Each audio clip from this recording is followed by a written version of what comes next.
Ok. Cláudia, a palavra é sua. Bom estudo a todos, amigos. Boa noite a todos, então. Com muita alegria que estamos aqui reunidos, né? E, como sempre, assim, com uma vibração tão gostosa, né? Eu me sinto muito à vontade com vocês, muito próximos, e já agradeço tanto carinho, né? Já cheguei aqui recebendo tanto carinho, que coisa boa, como isso faz bem ao nosso coração.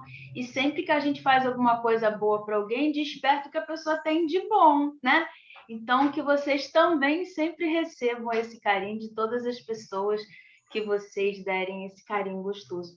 Hoje o tema é bem bacana, assim, mas é bastante profundo, né? Não adianta a gente estudar sem fazer essa interiorização, né?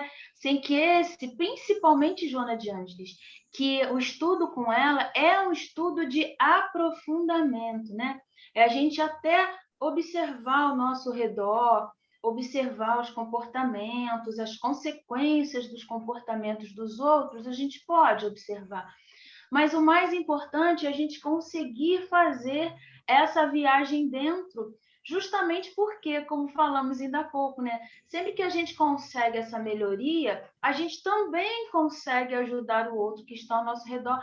Vai ter até um momento que ela vai falar sobre isso aqui, né? Então, que nós possamos sentir e pedir ajuda, né? Sempre que a gente vai fazer um estudo, principalmente em relação a essas lições de amor, a gente deve sempre lembrar de Jesus, né? Mas a gente deve lembrar também desses amigos espirituais que invisíveis estão nos ajudando. E ao nosso mentor espiritual em particular, para que ele também nos ajude não só a refletir, fazer essa viagem interna, como também registrar, para que nas situações do dia a dia a gente consiga identificar e fazer sentido mais ainda o entendimento, aí já na prática, né? Então, às vezes, numa situação qualquer, a gente vai lembrar, e o nosso mentor espiritual faz esse movimento. Ele lembra a gente, ele traz na memória aquilo que nós estudamos, para então, mais conscientes, fazermos melhores escolhas, tá? E aí eu vou começar fazendo uma referência a uma mensagem, né, da Joana de Ângeles, quando ela fala lá no ser consciente, que esse trabalho interno, ele precisa ser, vamos dizer assim, leve, se é que a gente pode chamar assim. Então, ela diz que o ser consciente deve trabalhar-se sempre partindo do ponto inicial da sua realidade psicológica. Então, de novo, ó, nós precisamos compreender a maneira como pensamos, o que pensamos e como pensamos, né? São dois aspectos importantes para a gente refletir, que às vezes a gente não presta atenção no como a gente pensa. A gente até pode se dar conta do que a gente pensa, mas às vezes a gente não se dá conta de como a gente pensa e faz toda a diferença, né? Uma determinada situação, eu posso pensar de uma maneira positiva ou posso pensar de uma maneira negativa. Eu estou pensando naquela situação, mas o como eu estou pensando, né? E aí ela fala isso pra gente, aceitando-se como é e aprimorando-se sem cessar. E aí ela diz assim, só consegue essa lucidez aquele que se autoanalise, disposto a encontrar-se sem máscaras, ou seja, sem deterioração. E ela diz assim, para isso, vamos lembrar disso sempre, ó. Não se julga, nem se justifica, não se acusa, nem se culpa, apenas descobre-se. Aí sim se transforma. Por que a gente está começando a falar sobre isso? Porque justamente ela vai falar de um ponto em que todos nós precisamos buscar como e onde ou em que circunstância, principalmente nós, enquanto espíritos, estamos nos adormecendo, né? Então, ela está convidando a gente a acordar, a despertar, né? E quando a gente desperta, no sentido dessa consciência, né? Então, a gente precisa abrir os olhos, a gente precisa abrir os ouvidos, a gente precisa abrir o coração internamente, tudo isso internamente, para a gente poder fazer essa transformação, fazer essa mudança, esse despertamento, né? Mas só se descobrindo, né? Então, vamos aproveitar a dica do nosso irmão aí. O que faz... o que pode fazer uma pessoa? Ninguém precisa falar de si. A gente pode até, nesse caso, analisar outros exemplos. Mas o que faz a gente... Qual seria o nosso sonífero, né? O que faz a gente continuar adormecido? Principalmente nós espíritas, que já temos o conhecimento dessa realidade que somos espíritas, já sabemos o caminho e ainda permanecemos limitados. O que adormece a gente? Quais seriam as circunstâncias que fazem com que nós continuemos adormecidos? Quem pode colaborar? Alguém pode? Vamos pensando, ó. O que será que faz com que a gente, mesmo já sabendo disso tudo, permaneça ainda adormecido? O que seria esse acordar, então, esse despertar, né? A gente... Cláudia, Pois não, pode falar, meu amigo. posso?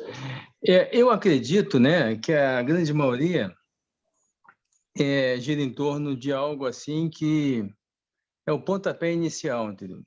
Confiar em si mesmo. Isso nos Olha, mantém dormindo. não é? Por que será que a gente ainda não... Peraí, deixa eu só esclarecer aqui, posso ter entendido errado. A gente acredita ou não acredita na gente? O que você acha? Não, o que nos mantém adormecidos é não confiar. Não confiar. Olha, legal, isso aí. Então, por que a gente não confia na gente mesmo, hein?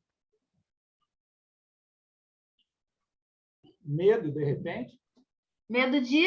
Medo de quê? de enfrentar tudo que a gente sabe, todas as dificuldades, né?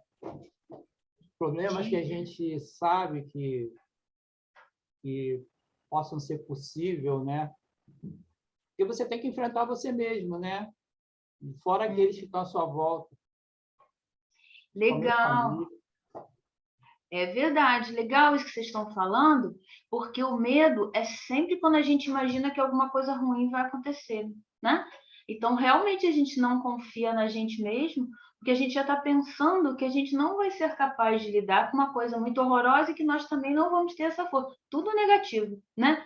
E aí, sim, a gente se enfraquece, porque o medo enfraquece.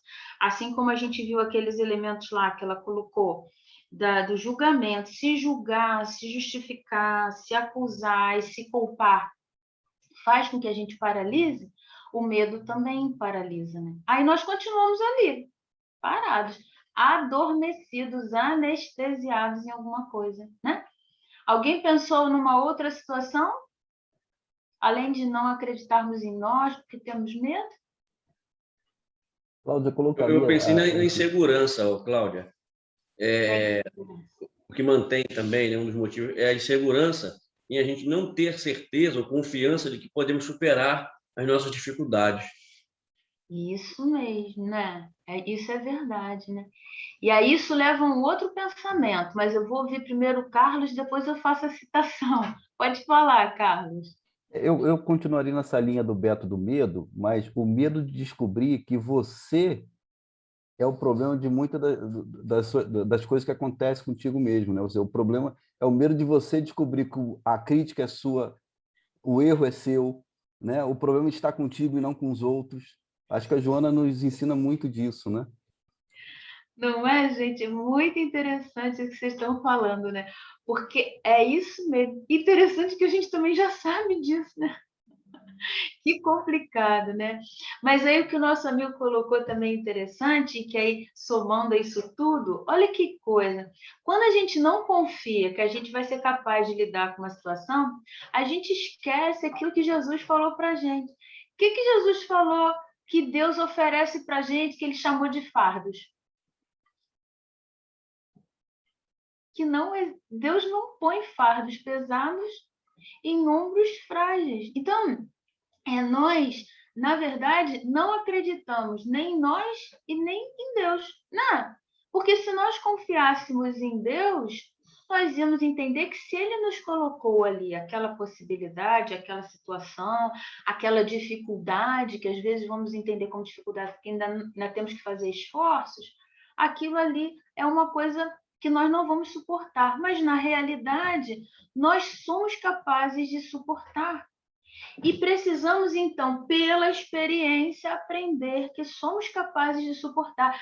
Porque se não houver dificuldade, nós não mudamos. Nós vamos tendo uma tendência a nos acomodar. E aí eu vou lembrar aqui de uma história que hoje essa história é utilizada até mesmo pelos coaches, por todos esses trabalhos aí que se faz de estímulo, né? Que lá na nossa casa eu aprendi como história da vaca bolinha. Talvez vocês conheçam essa história, mas tem gente que já conhece, né? Mas eu vou contar para os amigos que ainda não conhecem. Então, a história de uma família, né? Que tinha uma vaca que se chamava Bolinha, e a vaquinha produzia lá o leite para eles. Só que a pobre da vaquinha produzia o leite para eles, eles conseguiam até fazer o queijinho deles, e aí com o que sobrava da vaquinha, né, desse leite aí que eles consumiam, eles faziam, vendiam, trocavam por outra coisa e tudo mais, era um local muito pobre. E a casa deles era super abandonada, tudo ruinzinho ali, eles só viviam largados, ninguém fazia nada. A única criatura que fazia alguma coisa era a vaca Bolinha. E aí o benfeitor espiritual que cuidava daquela família foi pedir ajuda ao superior. Né? Como é que eu posso ajudar? Eles estão ali acomodados, tem os jovens ali, tem pai, mãe, os 2 filhos, eles estão ali parados, não fazem nada, e só vivendo à custa da vaca Bolinha. E aí o superior falou para ele, então faz o seguinte, direciona a vaca Bolinha para o precipício. Ela precisa cair no precipício. Mas como assim? Aí como eles vão sobreviver? Faz isso.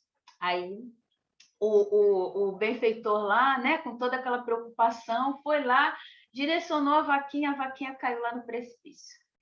Aí passou um tempo, né? Aí o superior encontra com o benfeitor da família e pergunta, e aí, como está aquela família? Nossa, eles nem parecem a mesma família.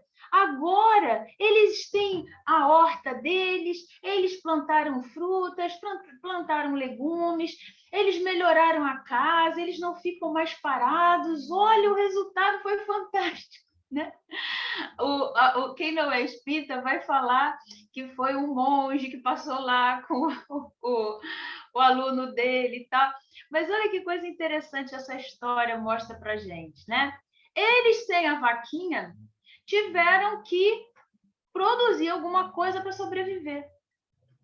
Então, assim, ó, eu posso dizer, eu não quero crescer, não tem jeito, vai ter uma hora que eu vou ficar sem a vaca Bolinha. Por quê? Porque eu preciso crescer. É uma força de atração lá no Livro dos Espíritos, na questão 1006, quando os espíritos falam que a vontade de crescer é irresistível. Então, eles respondem lá que tardia pode ser a vontade, mas ela virá pela irresistível necessidade que o ser tem de sair da inferioridade e ser feliz. Então, nós precisamos disso, sair da inferioridade para nos sentirmos felizes. Porque, embora, às vezes, aparentemente estejamos numa boa, tranquilos, sofremos constantemente, porque estamos nos apegando às questões materiais que são passageiras. E o meu valor não está nisso. O meu valor não está, a minha força não está no que eu tenho, e sim no que eu sou. Principalmente porque o que eu tenho, eu posso perder a qualquer momento, externo, né? E mais adiante eu posso reconquistar, eu vou ver que eu nem preciso daquilo, me apego à toa. Mas o que eu sou, isso vai ser sempre meu, eu não vou perder. Pelo contrário, eu vou aperfeiçoando. Então, Joana de Ângeles começa falando para a gente aqui sobre o despertar do si, sobre essa questão do sono que ela cita até, né? Leon Denis, que coloca para a gente lá no problema do ser, que dorme no mineral, o psiquismo dorme no mineral, sonha no vegetal, sente no animal, pensa no homem, e aí até que vai crescer mais intensamente, mais profundamente com a referência do anjo, né? Seria essa elevação. Então, olha só, a gente já está na etapa de acordar, e principalmente agora, com o conhecimento que a gente tem. Acordar para quê? Para a realização dos nossos destinos. O nosso destino é a felicidade. O nosso destino é chegar a essa realização e nos sentirmos felizes, com a consciência tranquila, com a paz, e sentindo isso que Chico Xavier falou para a gente lá, sentindo esse amor, se sentindo parte integrante, forte e capaz para toda essa realização, porque lá na questão 3.2 Livro dos Espíritos, também os Espíritos responderam Kardec quando ele pergunta sobre o objetivo da encarnação, que lá no finalzinho ele fala para fazer o Espírito chegar à perfeição. Para uns é prova, para outros é missão, mas ainda assim todos temos que passar pelas vicissitudes da experiência corporal. E tem mais, a oportunidade de colocar o espírito em contato com a parte que ele toca na obra da criação. Então, nós somos importantes na criação. Somos nós que vamos sendo os braços de Deus e da espiritualidade amiga na construção de um mundo melhor externo e interno para cada pessoa, como falamos inicialmente. Na medida em que eu faço alguma coisa, que eu produzo alguma coisa, eu posso ser um excelente exemplo e um excelente estímulo para o irmão que está ao meu lado crescer também. Então, eu estou fazendo parte na obra da criação. E aí, então, quando ela fala para a gente que o ser está fadado à perfeita sintonia com a consciência cósmica e nele dorme, aguardando os fatores que lhe propiciam o desenvolvimento, o contínuo despertar. Nós podemos escolher. Eu vou pelo amor ou vou pela dor, né? Pelo amor é isso aqui que nós estamos fazendo, nós estamos estudando. E aí nós vamos fazendo pelo esforço já da consciência atuante. A outra maneira, pela dor, é sofrer as consequências.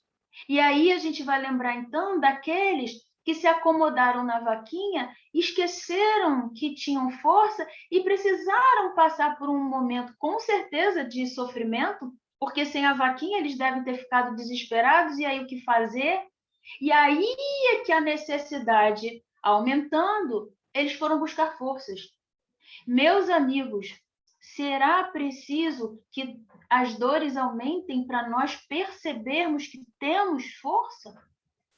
Será que a gente vai precisar sentir falta, sentir incômodo, para mostrar o que nós já sabemos? Com todas essas inseguranças que nós vamos até citar aqui, quantas vezes nos acomodamos? Quantas vezes uma insegurança, por exemplo, passa a ser o meu sonífero? Né? Não, já que eu sou insegura, eu não vou nem tentar, eu não vou nem fazer, porque pode ser que eu erre. Mas por trás da insegurança, além da falta de fé, como nós vimos, da falta de fé em si, eu sempre cito lá o Evangelho, no capítulo que fala fé transporta a montanha, quando ele fala sobre a fé humana e a fé divina, um benfeitor, né? A fé humana de acreditarmos que somos capazes, né? Vamos pensar aqui. Vocês têm fé em vocês? Vocês acham que vocês têm fé em vocês, na possibilidade de vocês realizarem alguma coisa? Apesar aí da insegurança, vocês acreditam que vocês têm fé? Acham ou não acham? Estão na dúvida? Então, eu vou ajudar vocês. Olha só. Pensem aí no que vocês trabalham. Qualquer um. Até quem está trabalhando dentro de casa, quem vai fazer uma comidinha lá, um arrozinho lá, né? Será que vocês têm fé? Aquele que vai fazer o primeiro arroz está com pouca fé, né? Porque pode ser que ele está na dúvida. Mas a pessoa que já fez umas 3 vezes o arroz, já foi ajustando, né? A textura, já foi ajustando a quantidade de água, já foi ajustando o sal, né? Então, quando vai fazer, já acredita que o arroz vai ficar bom, né? Então, tem fé. O vendedor que sai lá, que compra uma porção de mercadoria e sai para vender, ele tem fé? Ele tem fé, porque ele acha que ele vai fazer, que ele vai conseguir aquilo que ele se especializou, né? Se eu vou, por exemplo, dirigir um carro, no início a gente não tem muita fé, mas depois a fé é tão grande que eu, meu Deus, passei no sinal, nem me prestei atenção, não é assim que acontece? Quem dirige já não faz no automático? Então, e eu acredito que eu sou capaz de dirigir um carro para chegar até onde eu... Então, eu tenho fé. Fé é isso. É a gente saber que é capaz. Porém, a gente precisa desse movimento da experiência. E o enfrentamento, ele é muito mais saudável, mesmo até que com medo, que o medo acaba sendo até uma necessidade, mas ele é o processo de crescimento. Caso contrário, eu continuo acomodada na ilusão de que eu não vou conseguir. E aí, isso a gente já sabe o que está falando alto nessa hora, pode ser muitas vezes, e na maioria das vezes ou o egoísmo, que eu não estou muito preocupada em crescer logo para ajudar ninguém, ou o orgulho, né? Ai, e se eu errar? Aí entra naquele processo que ela falou lá. Eu fico me julgando, eu fico me culpando, eu fico me justificando, eu fico me acusando e não saio do lugar. Né? Vê se isso não é sério. Quantas coisas nós já pensamos em realizar e por causa desses pensamentos, às vezes até assim, mas o que os outros vão pensar? Gente, mas é uma coisa boa. Não, mas será que tá bom mesmo?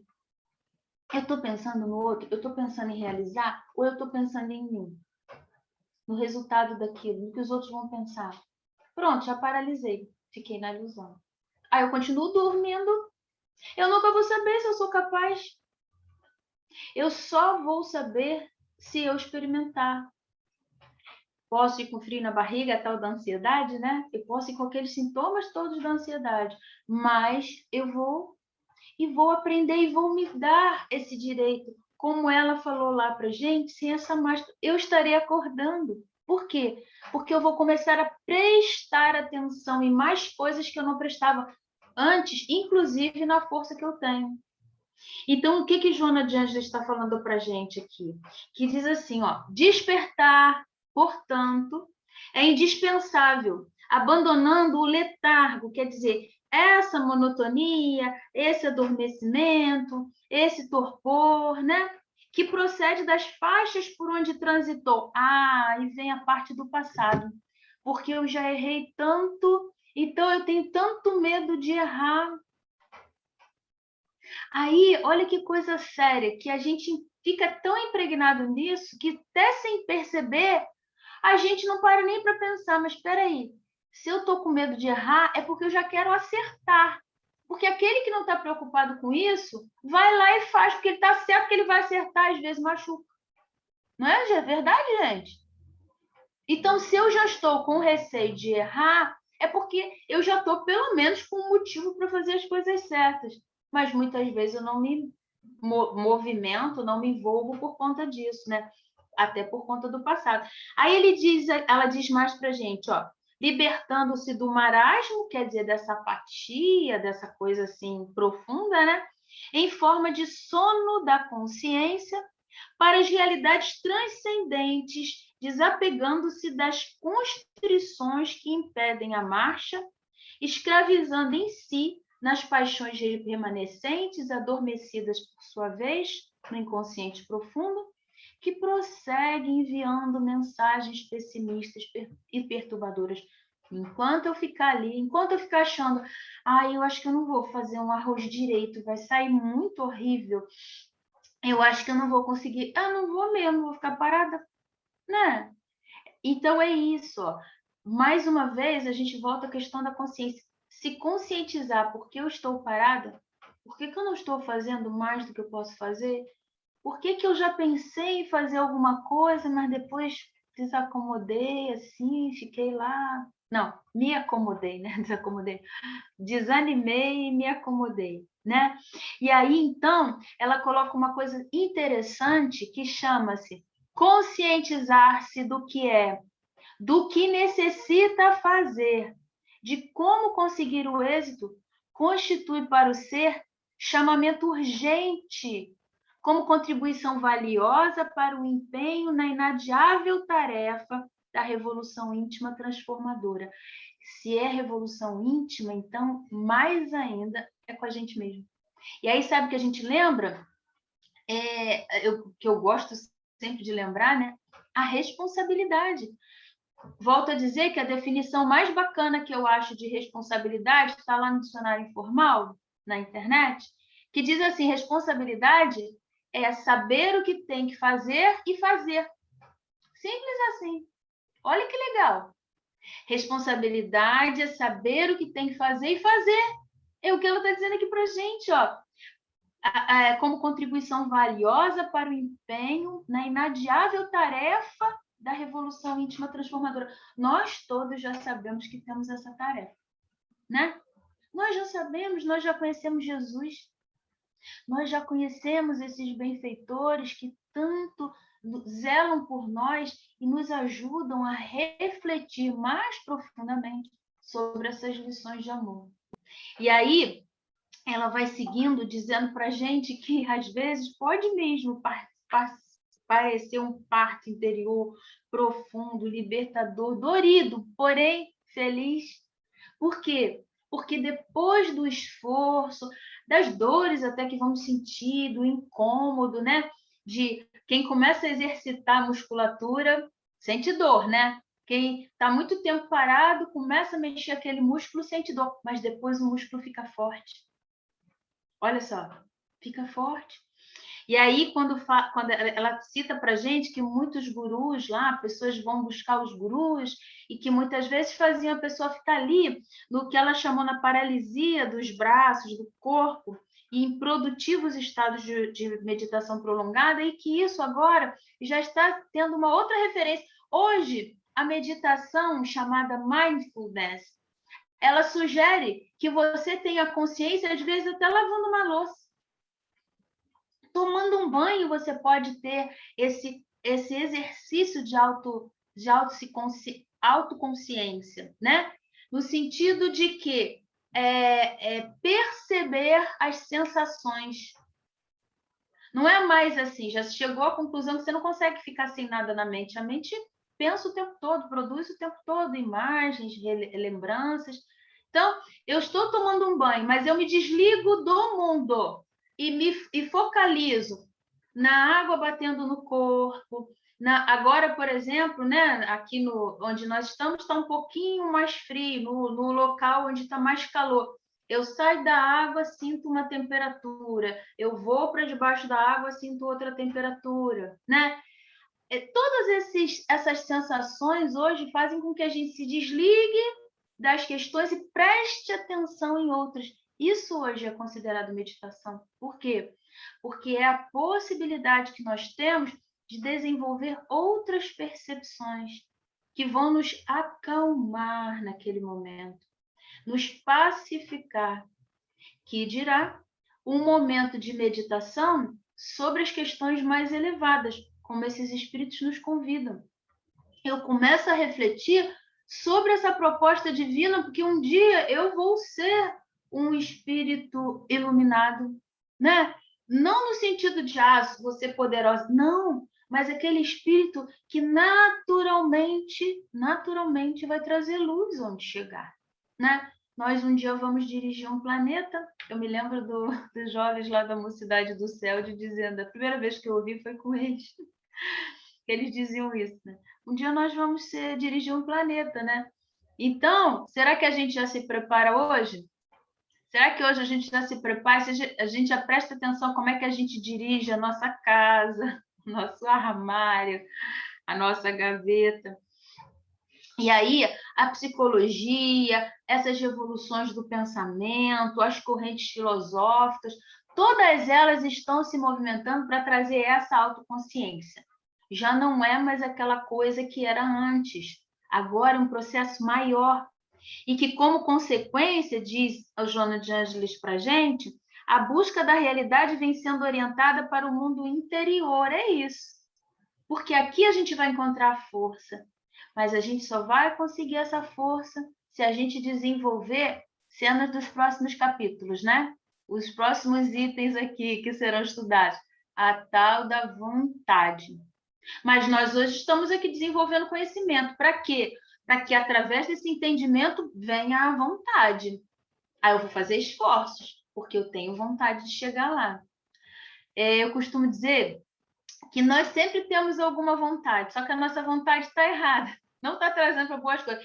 Aí, quando diziam para mim assim, Cláudia, eu dizia assim, não, emagrecer não é tão fácil assim. É sim, é só você ter força de vontade. Eu digo, força de vontade eu tenho, só que eu tenho a força de vontade de comer mais do que de emagrecer. Porque o dia que a minha força de vontade for maior para emagrecer, eu vou fechar a boca. Não é? Vê se não é. Vontade eu tenho de comer. Né? De continuar naquela ilusão da satisfação. Vou sofrer. Né? Então, eu preciso, através do conhecimento, escolher. Eu vou emagrecer. Eu preciso escolher. Eu vou evitar pensamentos negativos. Eu vou enfrentar as situações. Eu vou me posicionar e ver se eu realmente sou capaz. Eu vou vencer aquela dificuldade. Eu vou conseguir calar quando um mais tolo estiver falando, como diz para a gente a irmã Rosália, né?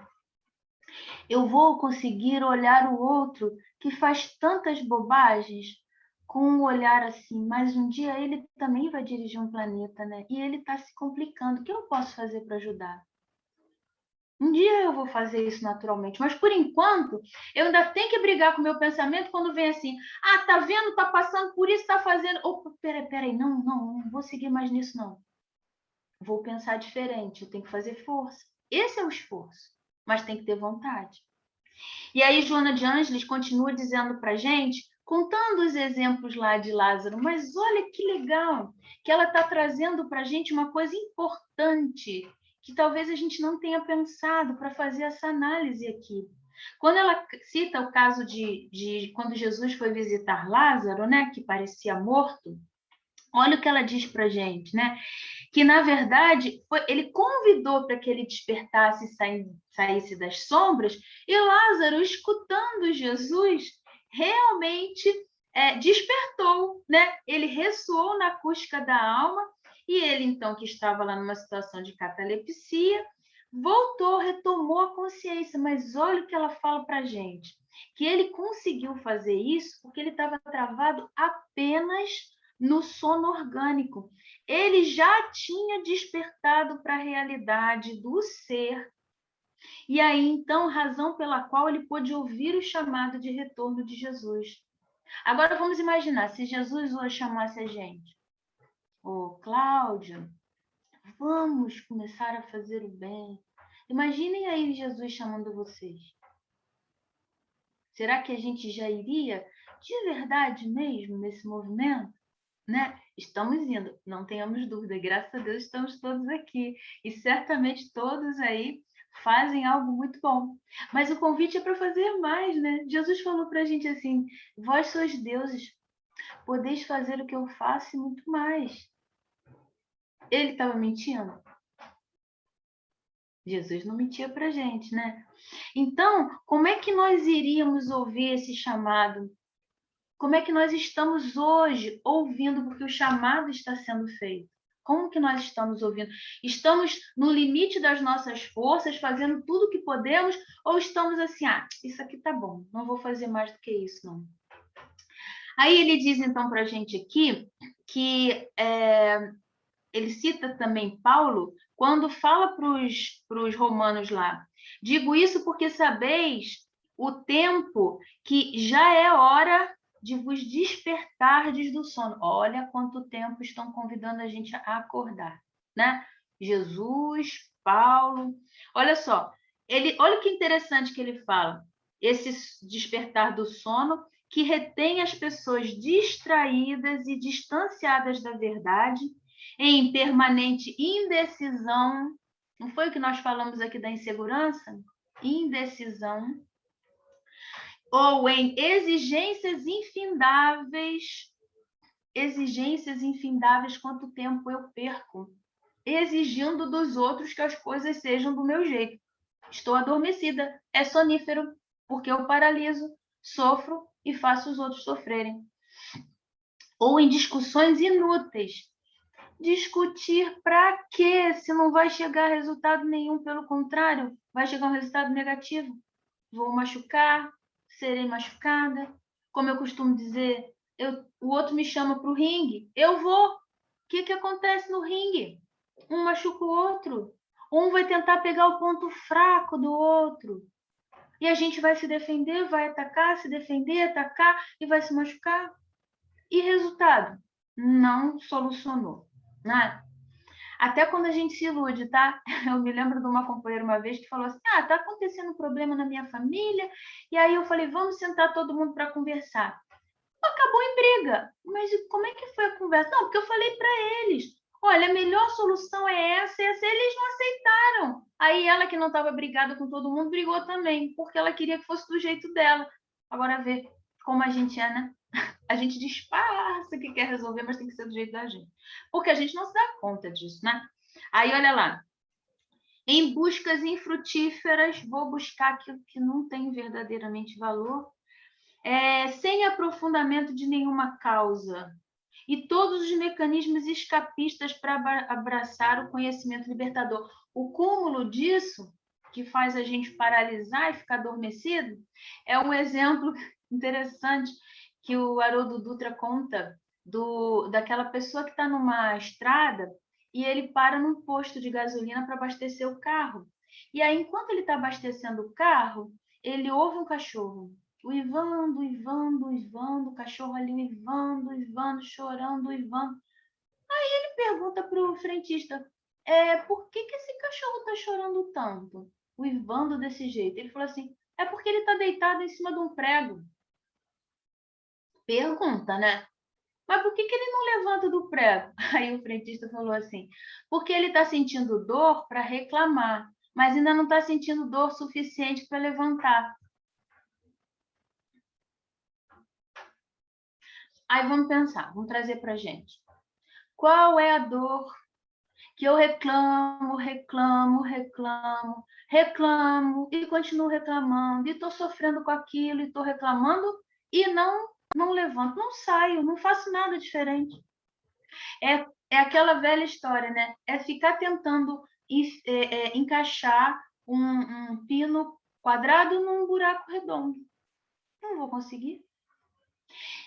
E se nós não tivermos essa atenção, nós vamos continuar repetindo, não, eu vou conseguir, vai ter que ser desse, não vai. E eu posso estar sofrendo, me machucando, e eu não vou conseguir sair disso, né? E é interessante a gente pensar nisso, porque será que nós nos encontramos em alguma dessas condições que ela traz de exemplo para a gente? Aí que nós falamos, olha só, essa paralisia da alma, esse sono, essa paralisia da alma, é um peso na consciência individual e prejuízo na coletiva. Se eu ficar nessas situações, eu vou ser um peso para mim mesmo e vou ser um prejuízo para a coletividade, porque eu não vou usar minhas forças para construir juntos, né? É só a gente pensar assim, né? Vamos àquele exemplo novamente. Vamos fazer uma festa. Cada um de nós aqui tem uma habilidade, tem uma possibilidade, né? Então, eu sei fazer isso, o outro sabe fazer aquilo, um sabe fazer divulgação, o outro sabe fazer ornamentação, o outro sabe usar as coisas da cozinha, o outro sabe pesquisar preço, o outro sabe convidar os outros, o outro sabe... Cada um tem uma habilidade.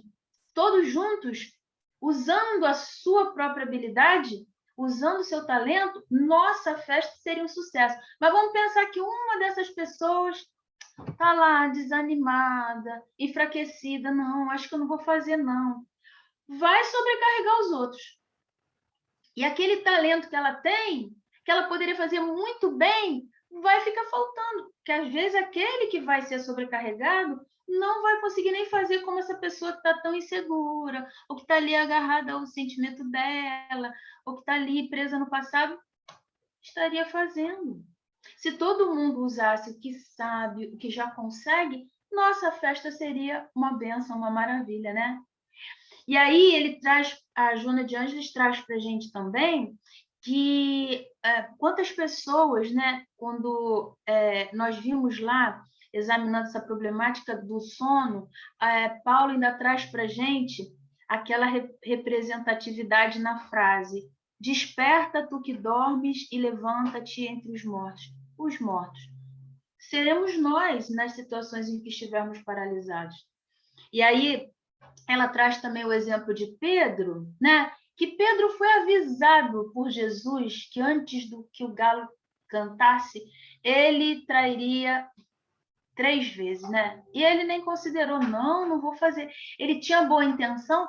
Claro que tinha, mas era a fraqueza dele naquele momento. E aí, enquanto ele estava ali, ele não percebeu que ele estava traindo, né? Só que aí, negando Jesus, gente, olha que legal que a Joana de Anjos traz para a gente, que o galo foi esse sacode, esse acorda, esse alerta. Olha, viu? E sabe como é que vai ser o nosso alerta? Quando as consequências ruins chegarem. Que nós vamos lembrar assim, é mesmo, puxa vida, olha, eu tinha sido avisar, eu ouvi em algum estudo, aliás, eu falei para as pessoas sobre isso com a intuição dos benfeitores, e não fiz. Aí a consequência vai ser o galo cantando, viu? E você tinha sido alertado, hein? Por que não acordou a tempo, né? E aí ele traz para a gente também que aí Pedro, quando foi advertido nessa situação, o que ele fez, gente?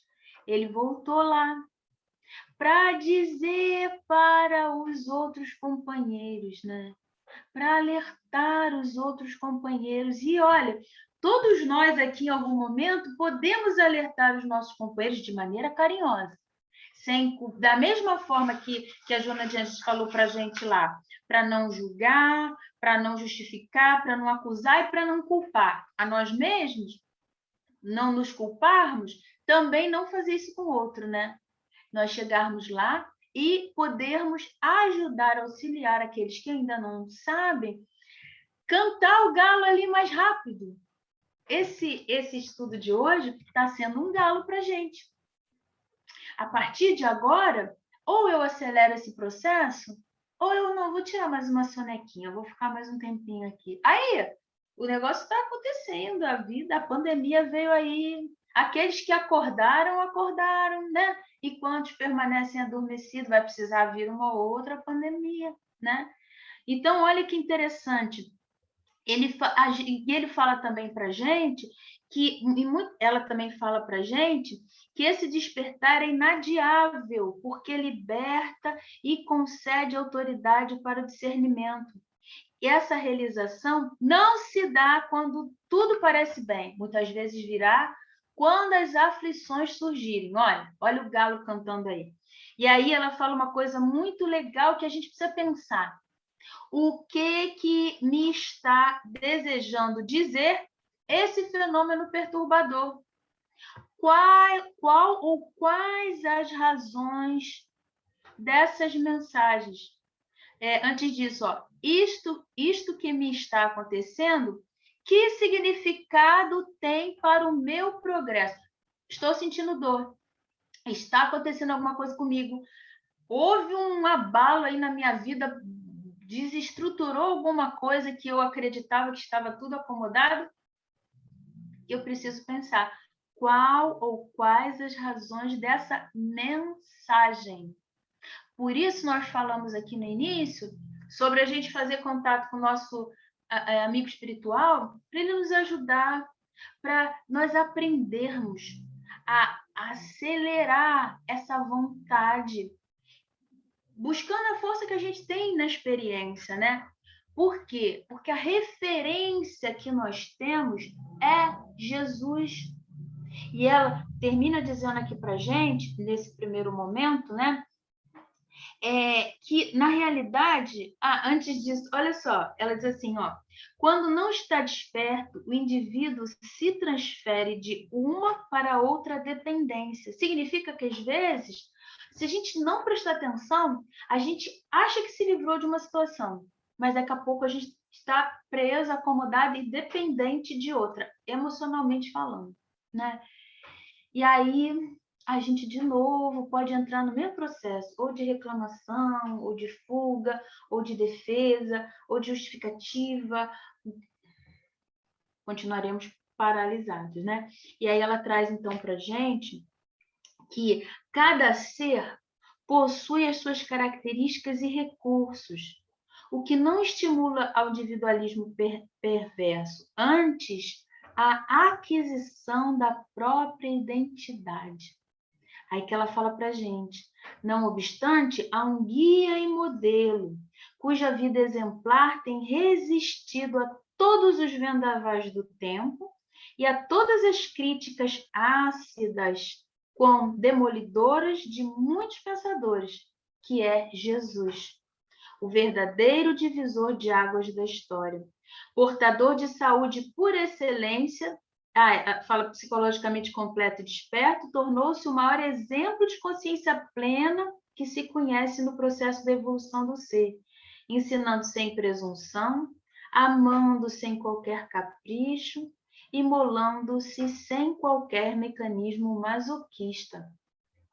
Portador de saúde por excelência, jamais se lhe registrou qualquer tipo de distúrbio, como exaltação ou como depressão, mesmo nos momentos mais difíceis de uma trajetória assinalada pela incompreensão dos seus coevos. Simples e desataviado, seu comportamento era otimista, rico de beleza e de ternura, demonstrando inequivocamente a sua ascendência moral intelectual. Sempre desperto, Jesus é o exemplo máximo da conquista de si. Então, meus amigos, esse é o caminho, a verdade e a verdadeira vida.